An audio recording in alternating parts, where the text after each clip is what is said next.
இன்றைக்கி கொஞ்சம் கட்டிங்ஸ்லாம் போடலாம் அப்படின்னு சொல்லிட்டு விக் துளசியில் வந்து கொஞ்சம் பக்க கிளைகள்லாம் வளர்ந்துருக்கு இல்லைங்க, அதிலேருந்து பக்காவாக ஒரு 5 பீஸ் எடுத்தாச்சு.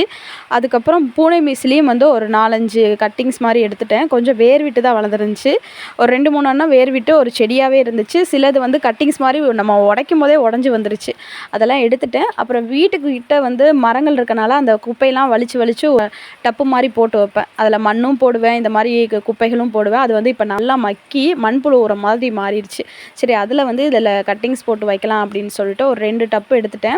விக் துளசி வந்து ஒரே ஒரு சின்ன இதில் போட்டு நடவு பண்ணேன். அப்புறம் ஒரு சின்ன டப்பில் வந்து விக்ஸ் துளசி செடின்னு நினைக்கிறேன், அதையும் வந்து நடவு பண்ணி இது வந்து ஒரே ஒரு விக்ஸ் துளசி தான். அதில் வந்து பக்க கிளைகள் மாதிரி வந்துருந்துச்சு. ஒரே ஒரு கணுவை மட்டும் விட்டுட்டு மற்றது எல்லாமே பறித்து எடுத்துக்கிட்டேன். விக்ஸ் துளசியை பொறுத்த வரைக்கும் கொஞ்சம் பரவி பரவி வளர்கிற மாதிரி வளருது. நான் வைக்கிறது எல்லாமே உடஞ்ச டப்பு மாதிரி, அதில் தான் வந்து ஏதாவது பதியமோ இல்லை சின்ன சின்ன செடிகள் மாதிரியெல்லாம் அதில் நடவு பண்ணி வைப்பேன். கொஞ்சம் பெருசாக வளர்ந்துச்சுன்னா வேறு எதுலையாவது மாற்றிப்பேன்.